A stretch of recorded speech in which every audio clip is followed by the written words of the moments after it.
All right, so we are going to start by checking our homework from last night, which started on page 60. So again, you'll need to be on page 60 in your Walch book. All right, so these first five here are just asking you to prove some angle values, and it does say to determine which angle relationship you used. So for number one, you should have gotten that both the measure of angle, well, it asks you for the measure of angle 5. So you get that the measure of angle 5 is equal to 74 degrees, and you used corresponding angles, most likely. Then we should have gotten that the measure of angle 2 was equal to 67 degrees using alternate interior angles. Then we should have gotten that the measure of angle 6 was equal to 139 degrees using the idea of adjacent angles or same side interior. Adjacent is fine, same side interior also works. The measure of angle 4 here should have been 42 degrees, and that's because of alternate exterior angles. Then the measure of angle 1 should have measured 167 degrees, and we were looking there at 1 and 4. So you probably used a combination of things. You probably used the fact that 1 and 3 were corresponding, and therefore that 1 and 4 had to be supplementary. So you might have used corresponding and supplementary, or you could have also used alternate exterior and supplementary. Because you could have said that 1 and 8 are alternate exteriors, and then 8 and 4 then would be supplementary. All right, and then 8 would be the same as 1. All right, so let's go over to this one here, and I'm going to give the answers, and then I'm going to go over one of them, just because chances are, if there were errors, they were here. So it wants EQF. So the measure of angle EQF is in fact equal to 115 degrees. Here we have the measure of angle EQF again. You had to change the values for the new problem, and for the second time, the measure of angle EQF is equal to 94 degrees. So we're going to go over the first one here. So the first one tells us that the measure of angle 1 is 110, the measure of angle 2 is 135. So I can fill in 110 here, and then 2 is 135.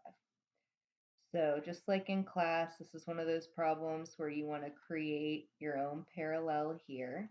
Sorry about the parallel. So if this one's 135, these are going to be alternate interiors. So I know that that one's 135.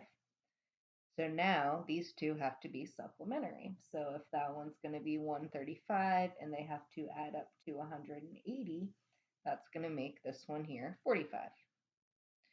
Then here, I know that this one is 110, so I know that 110 is going to be an alternate interior with this 110 here. This is going to make this 70 degrees. So when I add together the 70 and the 45, I sure do get that 115 degrees. All right, let's move on to number 8. So we have several unknowns in number 8. So in number 8, x is equal to 19. So you should have been able to get x because they give you 1 and 2. So 1 is here, 2 is here.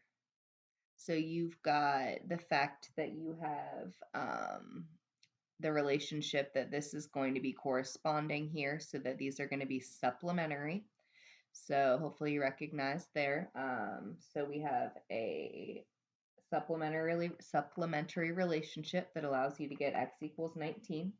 Once you get that x equals 19, you know that the measure of angle 1 is equal to 79 degrees, and that the measure of angle 2 is equal to 101 degrees.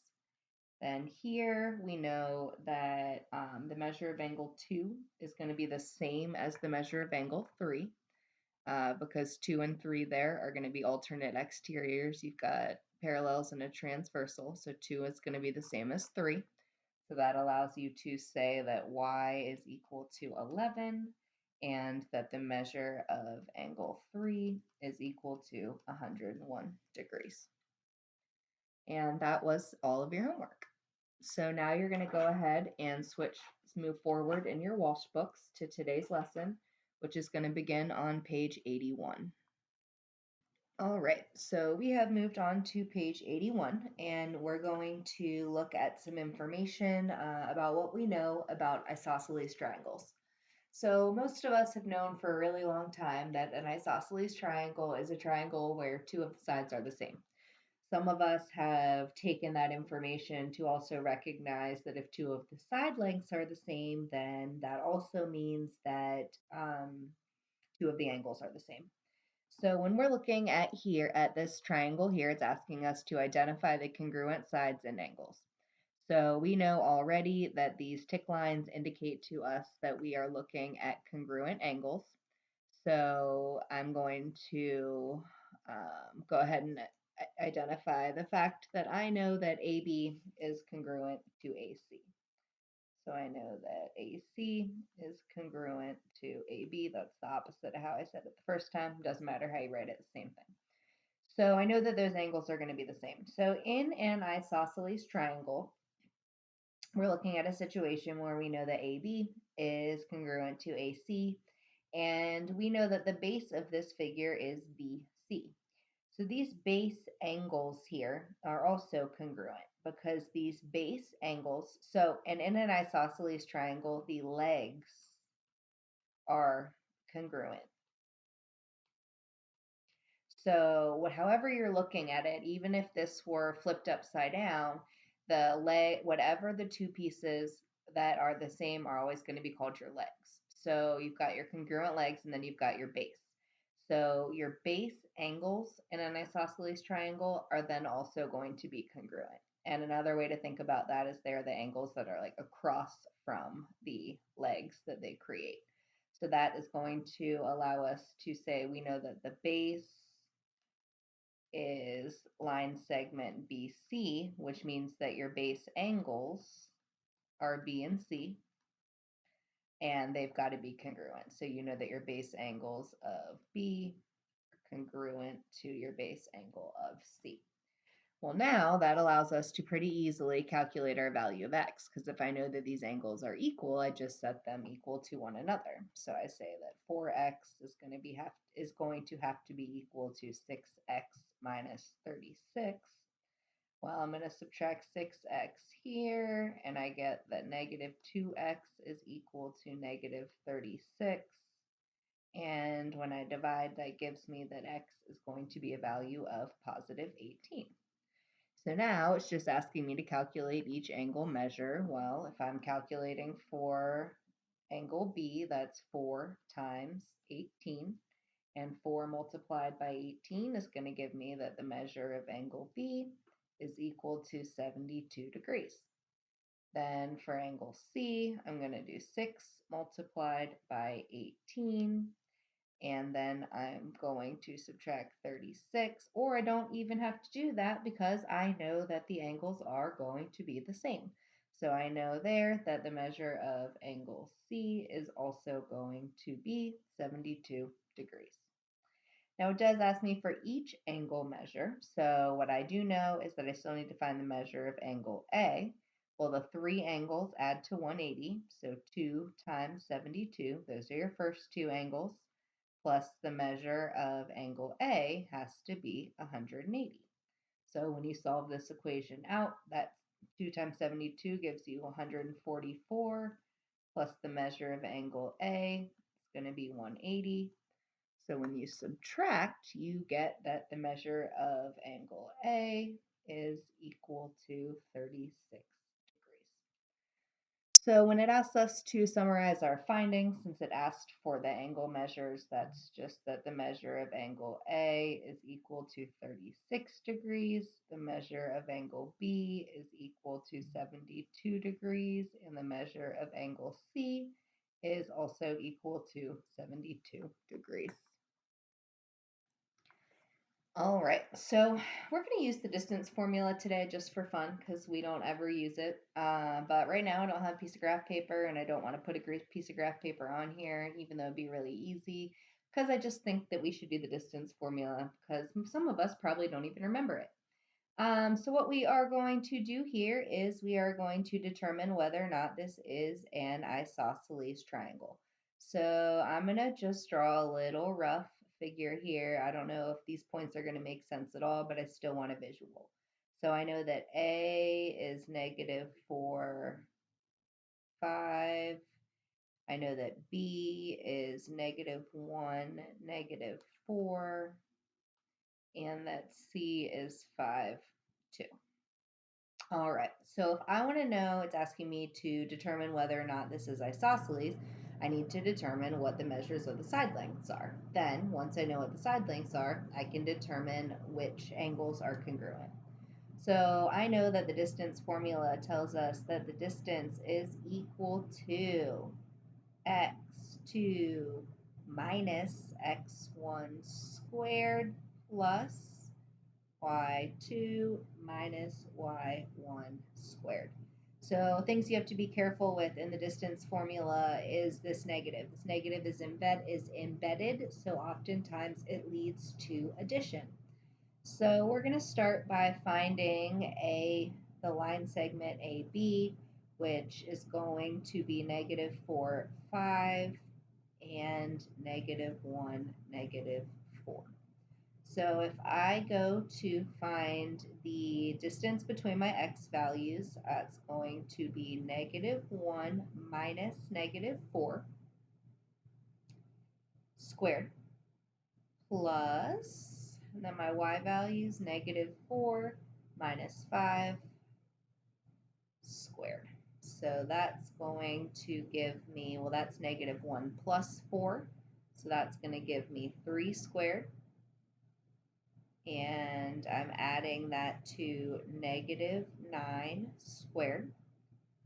And so ultimately, I'm going to end up with the square root of 3 squared is 9 plus -9 squared is 81. So that's the square root of 90. Now, because I know what my perfect squares are, I know that that is the same thing as the square root of 9 times 10. So you're going to pull that 9 out. When you pull that 9 out, that gives you a 3. So that's 3 root 10. So line segment AB is equal to 3 root 10. All right, next thing that we're going to do is we're going to get line segment BC. So to do line segment BC, we're going to do the distance formula, and we're going to pull our ordered pairs, which are -1, -4, and 5, -2. So we're going to find the distance between our x coordinates, so that's 5 minus -1 squared, and I'm adding that to the distance between my y's, so 2 minus -4 squared. So this is going to be 6 squared plus, well, this is also going to be 6. So I've got 6 squared plus 6 squared. So this is going to give me, that's 36 plus 36. So this is the square root of 72. Well, we already know, we just broke it down from perfect squares. So this is going to be square root of 2 times 36. So that gives us 6 root 2. So we know that that BC is equal to 6 root 2. Well, in order for this to be an isosceles triangle, AC here has to either be 3 root 10 or 6 root 2. All right, so we need to find line segment AC now. So we're going to take those ordered pairs, which are -4, 5, and 5, 2. So I've got 4, 5, 5, 2. And so again, I'm going to find the distance between my y coordinates, or my x coordinates, excuse me. So that's going to be 5 minus negative 4 squared, added to the difference in my y's, so 2 minus 5 squared. So 5 minus negative 4 is 5 plus 4, so this is 9 squared plus negative 3 squared. Well, I know that 9 squared is 81. I know that negative 3 squared is positive 9. So I get the square root of 90, which is equal to, as we've already simplified, 3 root 10. So I go up here and I know that AC is also 3 root 10. That's not a 10. 3 root 10. So I know that line segment AB is congruent to line segment AC. So this means that we are looking at an isosceles triangle, and we are looking at an isosceles triangle that has congruent legs of AB and BC. Because of that, we know that the base is BC and that the base angles, angle B and angle C, are therefore congruent. So again, what you were able to summarize is that triangle ABC is isosceles because you know that AC is congruent to AB, and therefore angle C is congruent to angle B. So again, AC is congruent to AB, angle C and angle B are congruent. All right, so that was that. Good distance formula work. It's been a while for some of you. So now we are going to do a proof. Hooray! So in this proof right now, and we're just work along with me. We are given the fact that AB is congruent to AC, and it's asking us to prove that angle B is congruent to angle C. So they're basically asking us to prove this isosceles angle theorem, that isosceles angles are these triangles that have congruent sides and these congruent base angles. So we are going to prove that. So we're going to use a 2-column proof because I think those are kind of the easiest to follow along with. I want to change colors. I'm getting sick of this orange. We're going to go to, can't go to purple because then it's like Clemson. Okay, well then we'll just have to go to the best college color, college basketball color. And there we go. So we've got ourselves some statements and some reasons. So we are going to start with the fact that we know that AB is congruent to AC because that is all we know.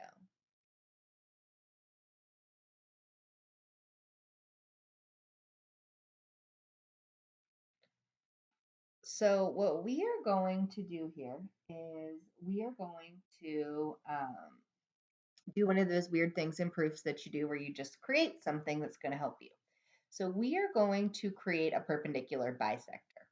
We are going to create a point that is perpendicular to this through A, and that is perpendicular to BC but goes through A. So basically, in creating that perpendicular bisector, so what I have done there, so the way that you're going to say this mathematically is what you've done is you've created, this is called an angle bisector, but the word bi then creates a perpendicular bisector. So you have added an angle bisector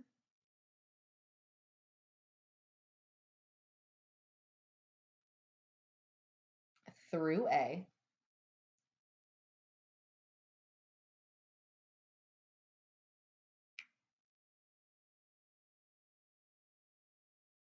to BC, creating midpoint D.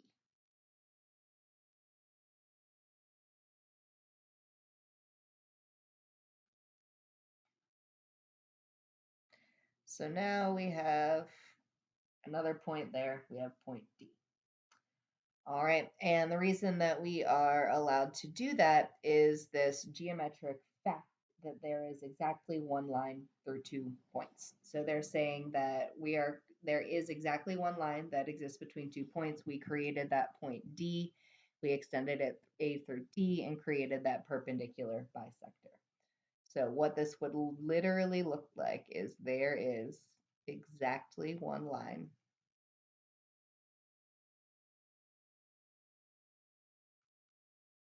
through 2 points.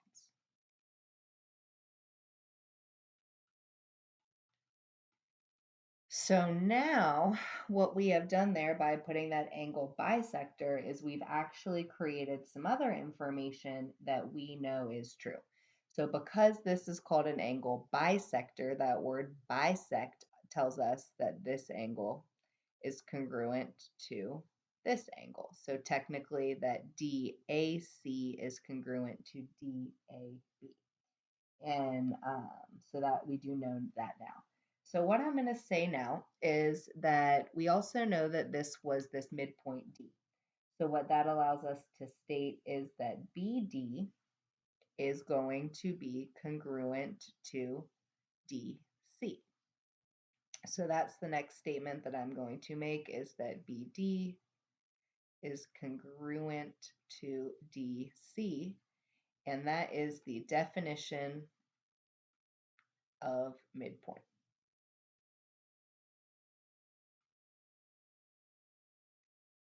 All right, so the next thing that we are able to state here is that, and this one is pretty simple once you see it now, we know that AD, which is now part of both of these triangles, right? It's part of ADB and ADC.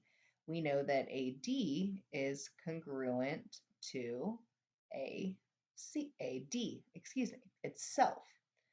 And that, anytime we're stating that something is congruent to itself, is the reflexive property.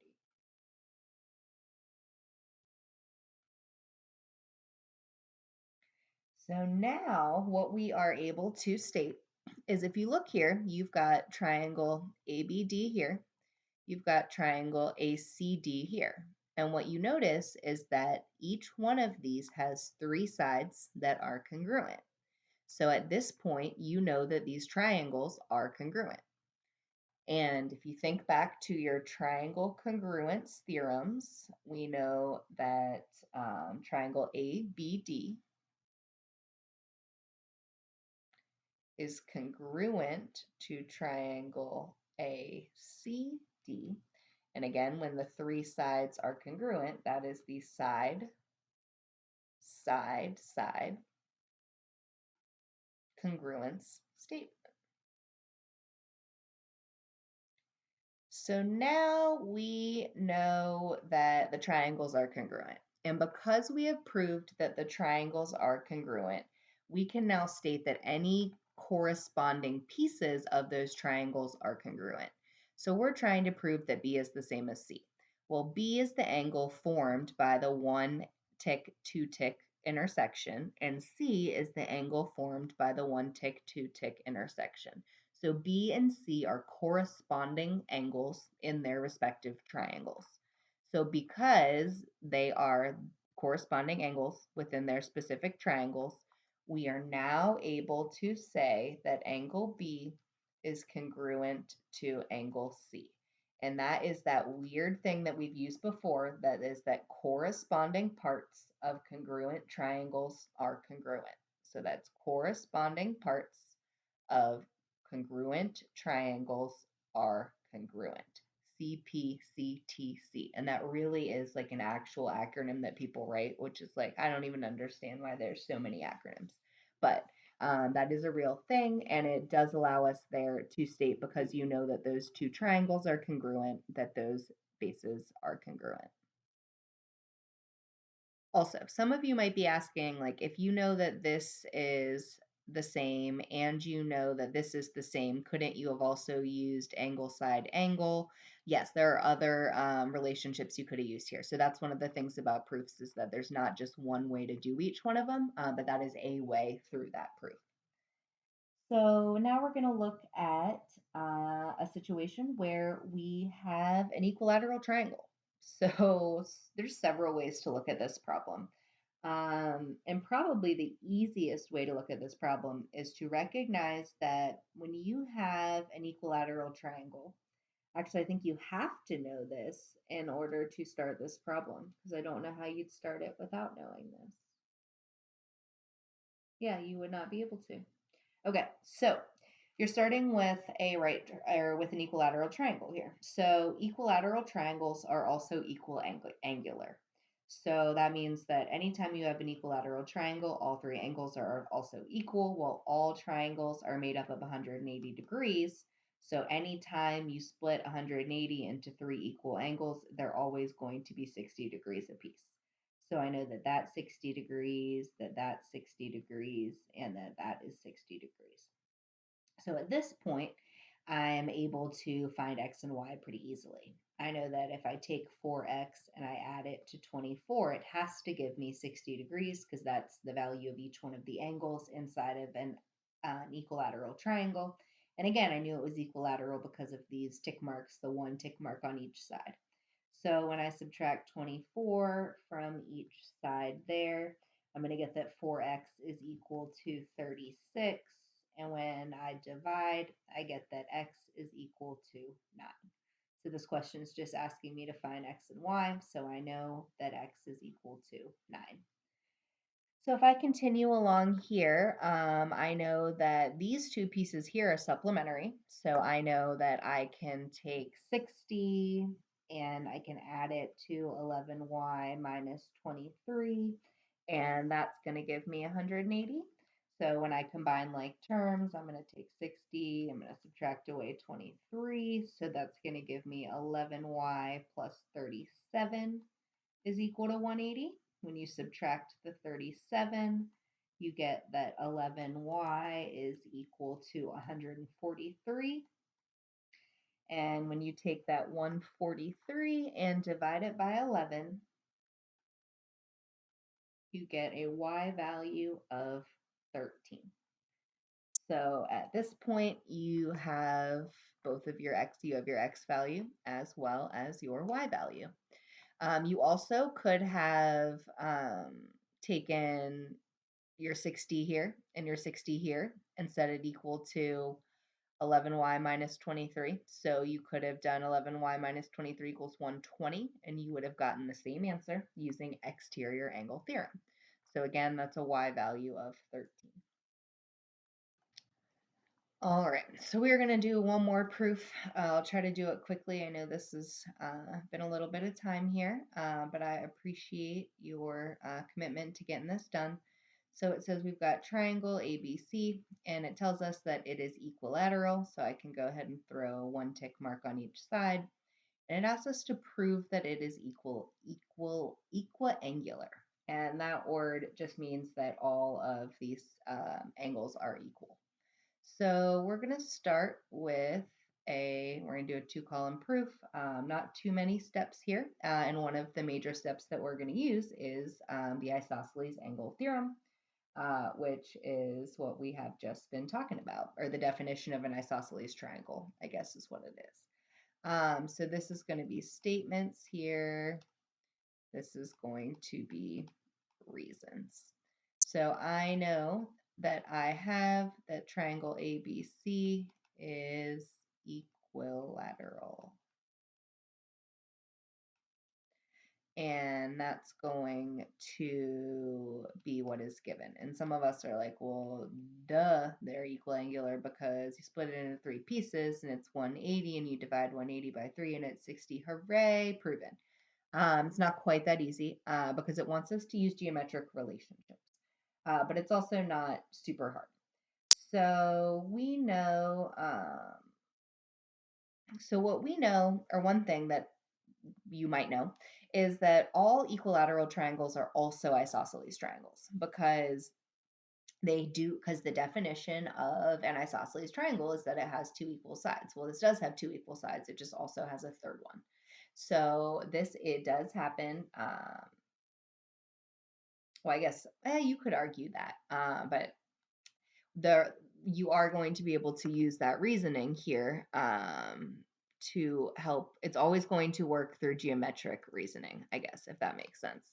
Because what I know here is that AB is congruent to BC. And so what I'm going to use there is the fact that AB is congruent to BC.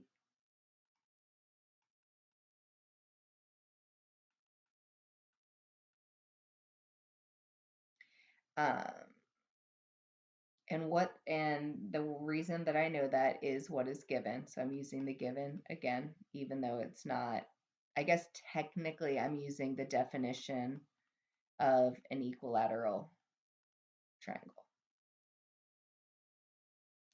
But now, because AB is congruent to AC, or AB is congruent to BC, what I can state now is that AC is the base of an isosceles triangle. And that is going to be the definition of an isosceles triangle. So now I've said that I've got AB that's congruent to BC and that this is a base. Well, that is important because that allows us to state that angle A is congruent to angle C. I don't know why, I guess because of the word angle, to angle C. So I know that A is congruent to angle C because of the definition of isosceles triangle. Well, basically, what I'm going to do is I'm going to continue doing the same thing here. I'm going to use the same reasoning, but I'm going to go back and use two different side lengths. So I've already used AB and BC. So now I'm going to use BC and AC. So now I'm going to be able to state that BC is congruent to AC, and that is going to be that exact same reasoning. So that's going to be the definition of an equilateral triangle. But now we know that because BC is equal to AC, we know that if BC is equal to AC, that AB is the base of an equilateral triangle.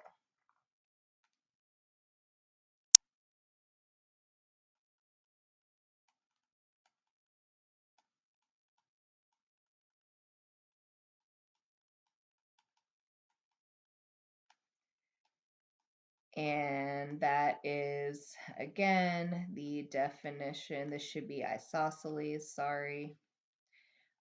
Isosceles triangle, and that's the definition of isosceles triangle. So now, because we know that AB is the base, we know that angle A is congruent to angle B. And that again is the definition of an isosceles triangle. So now I know that A is equal to C, and I also know that A is equal to B.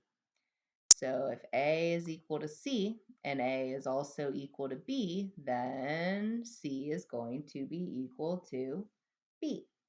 So what we are able to say now is that we now know that angle A is congruent to angle B, which is congruent to angle C.